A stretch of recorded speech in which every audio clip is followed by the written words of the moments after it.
મારે કેવો છે. સાંભળજો, શા માટે આંબેડકર થાય સાહેબ? શા માટે? મને બરોબર યાદ છે 2008-9 હું કાર્યક્રમો કરતો, ઘણા એના સાક્ષી છે કે આપણે કીકને ધૂણાવ્યા એવું નતું. પણ જ્યારે મને વાંચવામાં આવી ગયું ત્યારથી મેં છોડ્યું.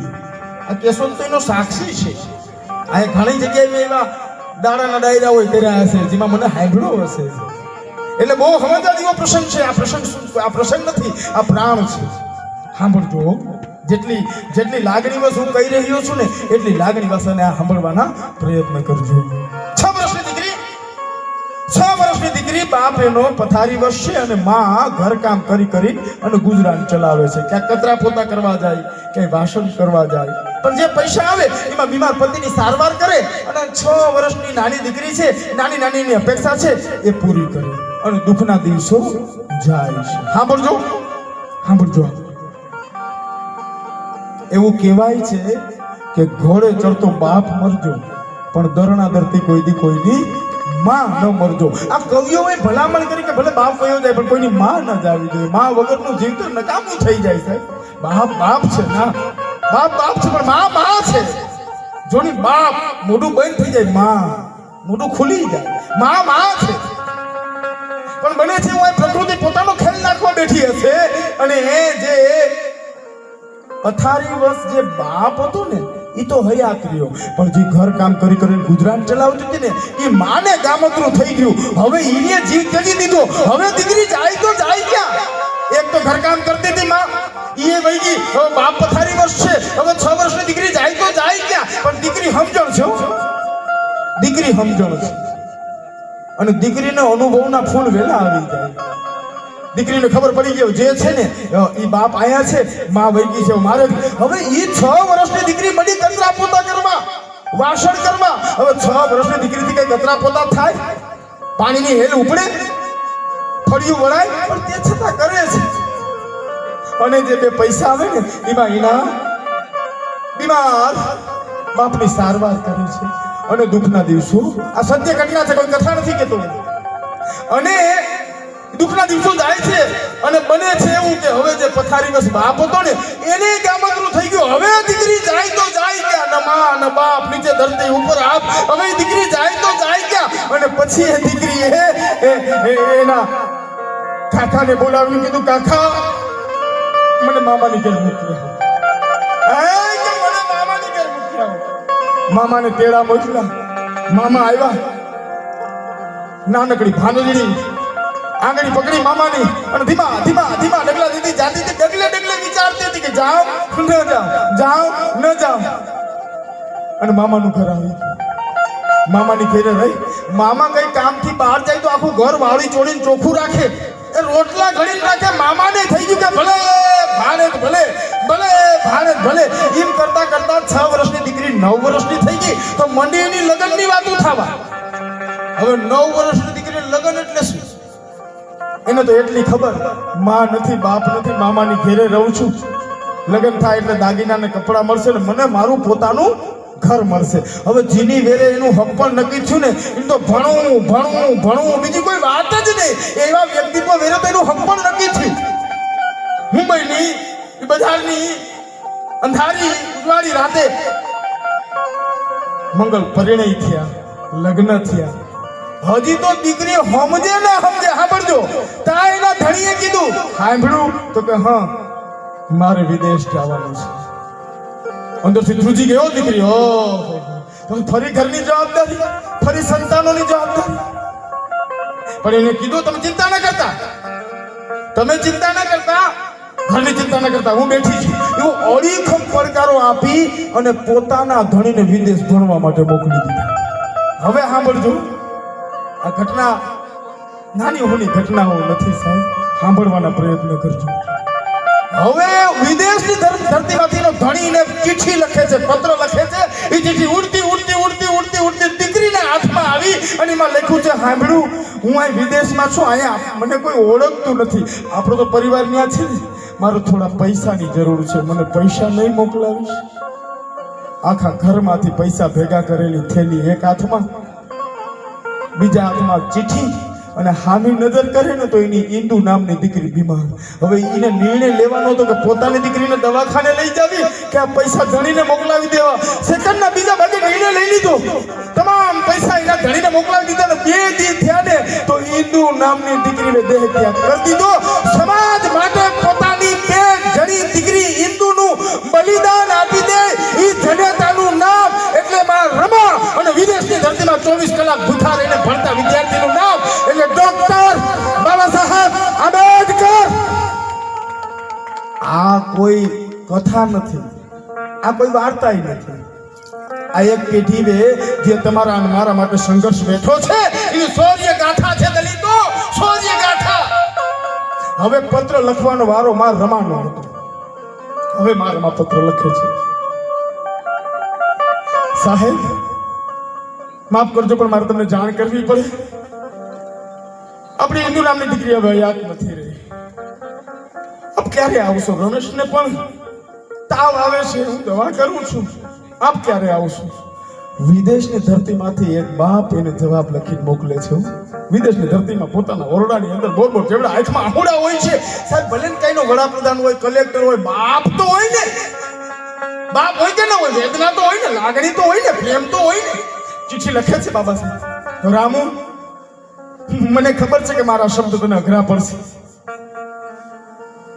પણ તારા દીકરાને જે રોગ છે ને એના તો ત્યાં લાખો ડોક્ટરો છે, પણ મારા સમાજને જે રોગ છે ને એનો હું એકલો ડોક્ટર છું. રમા, હું એકલો ડોક્ટર છું. કદાચ ને મારા શબ્દ તને અઘરા પડશે રમા,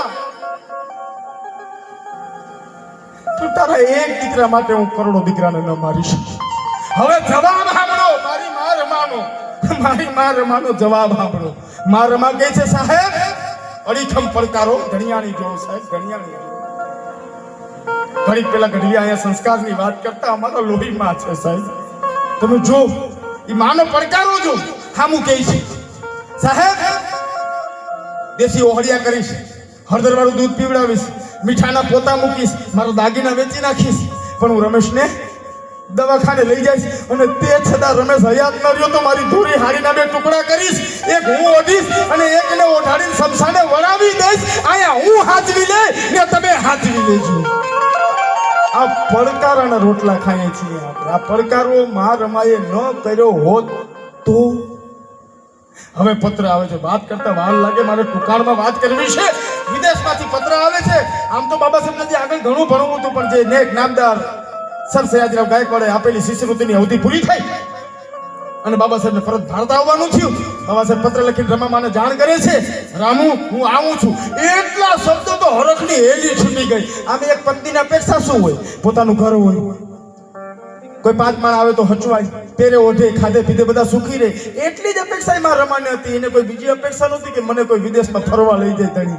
નહીં, એટલી જ હતી. અને એમાં પત્ર આવ્યો અને હરખ થયો કે હવે કોઈ ચિંતા નથી. હવે બાબા સાહેબ વિદેશથી ડિગ્રી લઈને આવે છે, અહીંયા ભણશે, અહીંયા નોકરી કરશે, 2 પૈસા ઘરમાં આવશે અને મારા બધા પ્રશ્નો પૂરા થશે. બાબા સાહેબ આવ્યા, સાંભળજો, બાબા સાહેબ આવ્યા, થોડો સમય રોકા. તા રમામાને કીધું, રામુ જી સાહેબ મારે બરોડા જવાનું છે. ધ્રુજી ગયું. હવે જોજો બાબા સાહેબને માં રમાને વાત કરવાની જરૂર નહોતી પડતી. 2 ને 2 4 આંખો ભેગી થતી તો ખબર પડી જતી કે તકલીફ ક્યાં છે. બાબા સાહેબને ખબર પડી ગઈ. બાબા સાહેબ ઊભા થયા, રસોડામાં ગયા, માં રમાના ખંભા ઉપર હાથ મૂકીને કહે છે, અરે ગાંડી આમાં મને જે શિષ્યવૃત્તિ આપી હતી ને નેક નામદાર સ્ટેટ બરોડાએ, એના બદલામાં મેં આની નોકરી સ્વીકારી છે. મારે જવું પડે, ચિંતા કરવાને, હું ને રોકાવાની વ્યવસ્થા કરી લઉં, પછી તને લઈ જાય, ગંગાધરને લઈ જાય, રાજરત્નને લઈ જાય, આપણે બધા સાથે રહેશું. બાબા મારામાં હરખમાં આવી ગયા. બાબા સાહેબ જાય છે. હજી તો બાબા સાહેબ માન 7 8 15 દી રોકાણા. તા બાબા સાહેબ પરત આવ્યા. બાબા સાહેબને પરત આવતા જોઈ અને મારામાં ધ્રુજી ગયા કે નક્કી કે ઘટના બની કે સાહેબ મને જાણ કર્યા વગર ના આવે. બાબા સાહેબ હજી તો ઉમરા વેઠી આમ ઘરમાં ગયા તો મારામાં તો આમ ખીડો થઈને ઊભા છે. લાકડી પડે એમ બાબા સાહેબ પોતાની ખુરશી ઉપર બેઠા. મારામાં પાણીનો લોટો હાથમાં છે પડી ગયો. ગોઠણ પાસે આવીને ઊભા રહી ગયા. સાહેબ શું થયું? કેમ રડો છો સાહેબ? શું થયું? અને ત્યારે બાબા સાહેબ બોલ્યા છે એ વેદનાઓ અમારા હૃદયની અંદર હજી એટલી પ્રજ્વલિત છે. બાબા સાહેબ બોલ્યા, રમા જે ડિગ્રી લઈ, જે ભણતર ભણી, જે ડિગ્રી લઈ અને ભારતના બરોડાની અંદર, ગુજરાતના બરોડાની અંદર મેં પહેલો પગ મૂક્યો તો ને રમા, એ ડિગ્રી લેનાર ભારતનો હું પ્રથમ વિદ્યાર્થી નહોતો રમા, હું એશિયા ખંડનો પ્રથમ વિદ્યાર્થી હતો, એશિયા ખંડ. તે છતાં રમા મને લેવા માટે કોઈ નહીં. રમા મારી રોકાવાની વ્યવસ્થા નહોતી, મેં જ્ઞાતિ બદલાવીને હું રહ્યો. રમા જ્યાં હું નોકરી કરું છું ને મારાથી મોટો અધિકારી કોઈ નથી, તે છતાં મારો પટાવાળો ફાઇલ ઘા કરીને દે છે. રમા મારી પાણી પીવાની વ્યવસ્થા અલગ છે. રમાજી લાલ જાદવ ઉપર હું હાલીને ગયો ને એમાં એને ગંગાધરના છાટણા કરાવ્યા. રમા આ સ્વાભિમાન વગરનું જીવન હું નહીં જીવી શકું. અને માં રમાનો જવાબ સાંભળો સાહેબ, એક રોટલાના 4 ટુકડા કરીશું, એક તમે ખાધું, એક હું ખાઈશ, 2 ટુકડા આ રાજ રત્ન ગંગાધર ખાશે. અને તે છતાં ભૂખ વધુ લાગી તો 1 લોટો પાણીનો વધુ પીશું. બાકી સ્વાભિમાન વગરનું જીવન તો માં રમાને પણ મંજૂર નથી. માં રમાને પણ જીનો ધણી વિદેશમાં જજ બની શકે, જીનો ધણી વિદેશમાં થાય થઈ શકે, કરોડો રૂપિયા કમાઈ શકે. એ ધણિયાણીનું સ્વાભિમાન જોએ, આ ધણિયાણીનું સ્વાભિમાન. એમનો અમને ઉમરકા નથી ચડતા સાહેબ. આ લોહી તો કદાચ ને વહેતું હશે વિસનની રગોમાં, પણ મને હું જ્યારે મને બરોબર વિશ્વાસ છે કે લોહી એનું કામ ભલે કરતું હોય, પણ આ લોહી છે ને એની અંદર ક્યાંક બાબા સાહેબનું નામ પણ ભેગું વહે છે, જે મને પ્રેરણા આપે છે. તમે સંઘર્ષ જો હવે સાંભળજો. હવે બાબા સાહેબે વિદ્યાર્થીઓને ભણાવવા માટેની પ્રોફેસર તરીકેની નોકરી સ્વીકારી. 2 પૈસા ઘરમાં આવવા નથી. સાંભળજો વેદનાઓ, સાંભળજો. બાબા સાહેબે ભણાવવાનું શરૂ કર્યું ત્યારે ગંગાધર નામના સંતાનની તબિયત. તમને એવું થશે કે બાબા સાહેબના તમામ સંતાનોને આવું થયું? હા, થયું. એ તમારા સંતાનોની પોષણની વ્યવસ્થામાં રહ્યા ને તો એના સંતાનો કુપોષિત રહી ગયા. અને કરી દીધી ને આંગણવાડી. રાજ્યના નીતિ નિર્દેશક સિદ્ધાંતોમાં લખ્યું કે રાજ્ય સરકાર છે એ બાળકોના મહિલાઓ માટે અલગ વ્યવસ્થાઓ કરશે. એમાં આવી આંગણવાડી, એમાં એવું મધ્યાહન ભોજન, એના માટે સુરક્ષિત ખોરાકો સુનિશ્ચિત થયા. ભલે મારા દીકરા કુપોષિત રહીને તમારા દીકરાઓની ચિંતા કરો. હા, હવે ગંગાધરની તબિયત ઉથળે છે. એમાં બરોબર 2-5 જણા બરોબર સાહેબ ભણાવતા હતા ને આવ્યા. બાબા સાહેબ, હા હાલો આપણે આઈ સાહેબ બોલાવે છે. મારા રમાને આઈ સાહેબ કહેતા કે આપણે આઈ સાહેબ બોલાવે છે. શું થયું હશે? તો કે તમે હાલો ને. પણ થયું છે શું? સાહેબ, આપનું ગંગાધર નામનું સંતાન હવે હયાત નથી. હિમાલય જેવડો નિહાહો નાખીને બાપ ધીમા ડગલા દેતો ઘરે આવે છે. ઘરે પહોંચે તો ઉમરાને ટેકો દઈને કોઈ આળસની મૂર્તિ કંડાળી હોય ને એમ માં રમા આંખમાં પોતા રાહુડા લઈને ઊભા છે. આખું ઘર માણસોથી ભરાઈને બેઠું છે. ગંગાધરનું પાર્થિવ શરીર પડ્યું છે. બાબા સાહેબ પગથી માથા સુધી ફરી અને માથા પાસે આવીને બેઠા. અને ઘણા લોકોએ કીધું કે સાહેબ ઘણી વાર થઈ, હવે કેટલી વાર છે? અને ત્યારે એના દવાખાનામાં એટલો ખર્ચો થઈ ગયો કે એ સમયમાં બાબા સાહેબના ઘરમાં એટલા પૈસા નહોતા કે એને ખાપણો ઓઢાડી શકે. એવું બહુ અઘરું હતું. વળી થોડી વાર પછી કીધું સાહેબ હવે કેટલી વાર છે, અમારે મોડું થાય છે. નજર નીચી હતી, બાબા સાહેબે ઊંચી કરી અને માં રમા સામું જોયું. મેં કીધું એમ વાત કરવાની જરૂર નહોતી પડતી, ખબર પડી ગઈ. મારા માં ઘરમાં ગયા, જેનો પેટારો ખોલ્યો, એની દોરી હારી કાઢી, 2 ટુકડા કરી ગંગાધરને વીંટળી અને લોકોના હાથમાં દીધો કે હવે આને લઈ જાઓ. અને ગામના લોકો બોલ્યા કે માં આ તો તારી હારી છે. અને માં રમા બોલ્યા એને એમાં જ હુવાની ટેવ છે, એને એમાં જ નિંદર આવે છે, એને લઈ જાઓ. એને એમાં જ નિંદર આવે છે, એને લઈ જાઓ.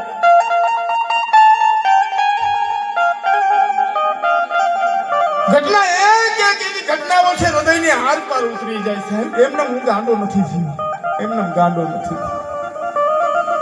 હવે તો એક જ રાજરત્ન અને બધી અપેક્ષાનો ભાર પણ રાજરત્ન ઉપર જ. એકનો એક દીકરો લાગે એવો હાલો આવતો તેડી લેવાનું મન થઈ જાય.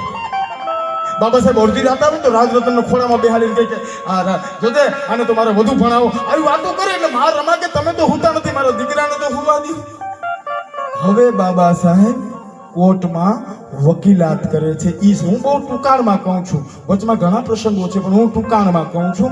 બાબા સાહેબ હવે વકીલાત કરે છે અને એ સમયગાળામાં રાજરત્નને ન્યુમોનિયા થાય છે. પૈસા છે, સારામાં સારા દવાખાના માં સારવારી થાય છે, પણ ખબર નહીં રાજરત્નનું શરીર વળતું નથી. બારોત્યનો બરીકલ માણા હોય ને સાહેબ, માના દુધડા પૂરા થાયવાના હોય ને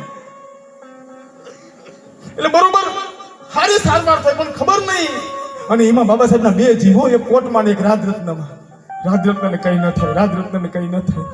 અને એમાં બરોબર કોર્ટની કામગીરીમાં બાબા સાહેબ વ્યસ્ત હતા ને 2-5 માણસોએ આવીને કીધું કે બાબા સાહેબ, હા તમને આઈ સાહેબ બોલાવે છે. શું થયું બાબા સાહેબ અંદરથી? શું થયું? ના ના બોલાવે ને મને કેવું શું થયું? રાજરત્ન તો કે ના ના રાજરત્ન ઊંડા ઊંડા શ્વાસ લે છે. તા હાથમાંથી પુસ્તકો પડી ગઈ. હિમાલય જેવો માટી મેડો ઉગમનો આથમણો ડોલવા 15 માણસો પકડે છે. બાબા સાહેબ હિંમત રાખો, બાબા સાહેબ હિંમત રાખો, રાજરત્ન જીવે છે, તમે હિંમત રાખો, રાજરત્ન જીવે છે. એમ કહીને એ માટીને માન કરીને ઘરે પહોંચાડે. ઉમરા બરોબર ઘરે ગયા, પલંગ ઉપર રાજરત્ન સુતા છે, પગ પાસે માં રમા બેઠા છે.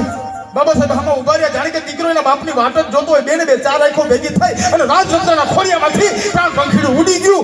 આ એક જ એવી ઘટના છે કે ત્યારે માં રમા બાબા સાહેબ સામું બોલ્યા, બાકી કોઈ દી નથી બોલ્યા કે સાહેબ થાકી ગઈ છું તમારી સમાજ સેવાથી થાકી ગઈ.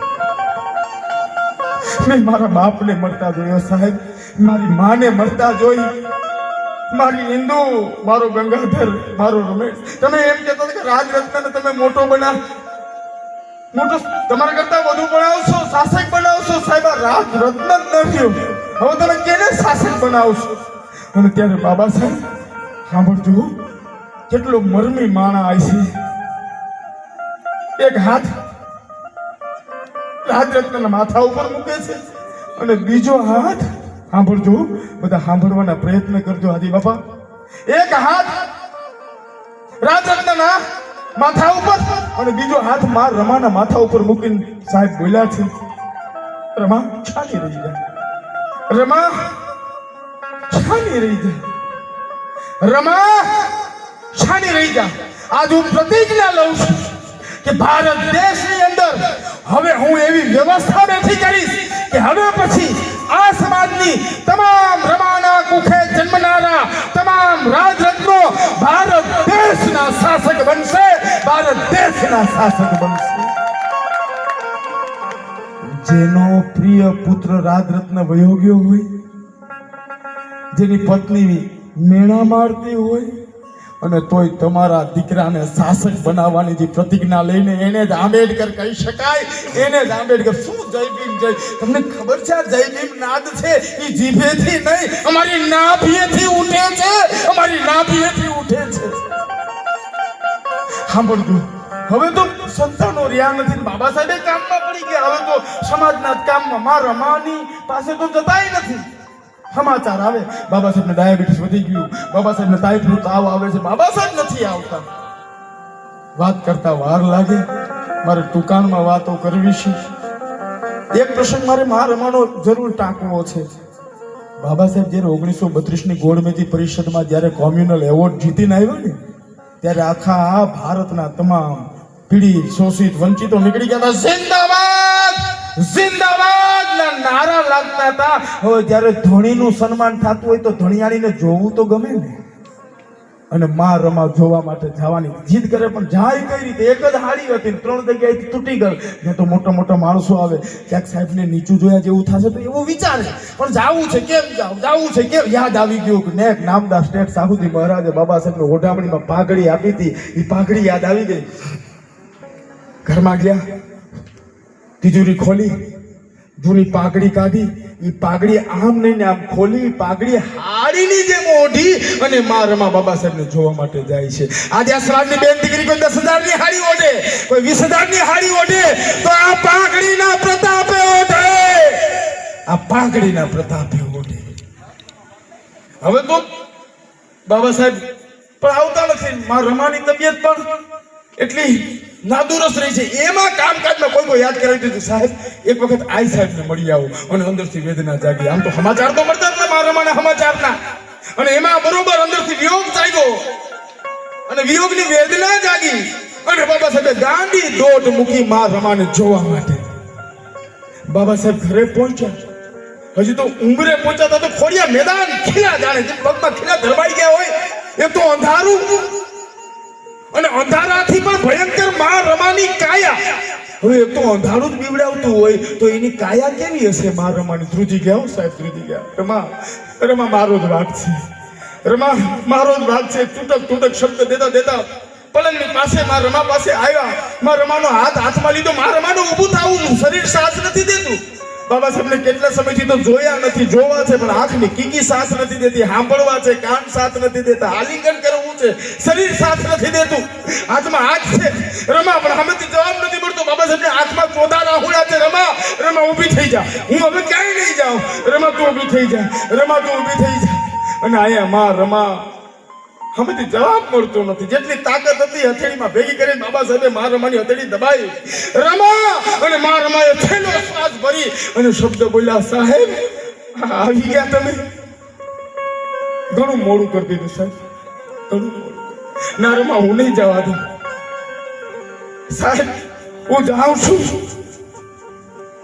મારા ગયા પછી આપણા 10 કરોડ દીકરાઓનું ધ્યાન રાખજો, આપણા રાજરત્નોનું ધ્યાન રાખજો, આપણી હિન્દુઓનું ધ્યાન રાખજો, આપણા ગંગાધરનું ધ્યાન રાખજો.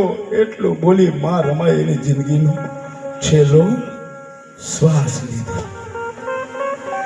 આ ઘટનાઓ જેથી મેં સાંભળીને એટલે 2011માં સાપુર વેરાવળની ધરતીમાંથી મેં મારી જાતને જાહેર કરી દીધી કે વિશન કાથડ હવે આંબેડકરી ચળવળ સિવાય બીજી કોઈ વાત નહીં કરે. આગળ મને ઘણાએ આ મંચ ઉપરથી મારી પહેલાના કલાકારે એમ બોલ્યા કે કોઈ એકની જ વાત કરી. ના, અમે કલાકાર મારીને અને અમે કલાકાર થયા છે. અમે જે ખબર કેમ કે અમને ખાવું, જો મને એટલી ખબર પડે અને જો હું આના વિશે વાત ન કરું તો હું હરામખોર કહેવાઉં. કેવાવ ને, હરામખોર કેવાવ ને. હવે તમને ખબર પડી, જોઈ લેજો ભાઈ. તમને કોઈ હરામખોર ન કે એનું ધ્યાન રાખજો. હા, હવે તમને ખબર પડી છે કે બાબા સાહેબ એટલે કોણ. એમનેમ નથી સાહેબ, અને એમનેમ આ રમતે એમનેમ નથી. માટે ફરી પાછી આ કરુણતા તરફથી આગળ પ્રયાણ કરીએ. એકવાર જોરદાર તાળીઓથી માં રમાના સંઘર્ષને વધાવો અને ઘર ઘર ભીમ જ્યોતને આપણે પ્રગટાવીએ. ભીમ એટલે શું, આંબેડકર એટલે શું? પોતાના ઘરમાં અંધશ્રદ્ધાને મારી દેવી એટલે આંબેડકરનો જન્મ. તમારી અંદર ભીતર જ્ઞાનનો ફેલાવો કરવો એટલે આંબેડકરનો જન્મ. તમારી ભીતર બુદ્ધની કરુણા વહાવી એટલે આંબેડકરનો જન્મ. આંબેડકર ક્યારેય મરશે જ નહીં સાહેબ. આ હજારો આંબેડકર રોજ જન્મવાની પદ્ધતિઓમાંથી અમે આવીએ છીએ. અમારી વચ્ચે આંબેડકર રોજ જીવે જ છે. હા, અમારી ભેગા બાબા સાહેબ હોય છે. તમે કહો છો આ મારી ભેગા હાલે છે બાબા સાહેબ. કોણ કહે છે કે બાબા સાહેબ મારી વચ્ચે નથી? અરે વિશન કાથડ જ્યારે બેઝામાં જતો હોય ને એટલે બરોબર નજીકામાં ત્રાહું કરીને જોઈને તો મને બાબા સાહેબ હજી દેખાય છે કે જોજો વિશન થાકતો નહીં હો, હું વાહે જ બેઠો, થાકતો નહીં હો વિશન, હું વાહે જ બેઠો. અને હું એટલી જ ખુમારીથી જિંદગીના છેલ્લા શ્વાસ સુધી, જ્યાં સુધી આ બહુજનોનું જે લક્ષ્ય છે સામાજિક પરિવર્તન અને આર્થિક મુક્તિનું આંદોલન, એ મારું આંદોલન નથી, તમામ મહાનાયકોનું આંદોલન છે. અને મારા જિંદગીના છેલ્લા શ્વાસ સુધી આ આંદોલનમાં જ્યાં સુધી અમારા હાથમાં જેટલું તાકાત હશે અમે હોમતા રહેવું, હોમતા રહેવું, હોમતા રહેવું. અને જેથી નક્કી થઈ જશે કે હવે અમારી પાસે કંઈ નથી રહ્યું, તેથી આ ઝાડવાને મોટું કરવા જો અમારી પાસે પાણી ન રહ્યું ને તો અમારા લોહીને અમે સિંચીશું, પણ આ સમાનતાના ઝાડવાને અમે હવે પણ અમે એને મુરઝાવા નહીં દઈએ. એ તાકાતથી અને એક રચના મારી ત્યારે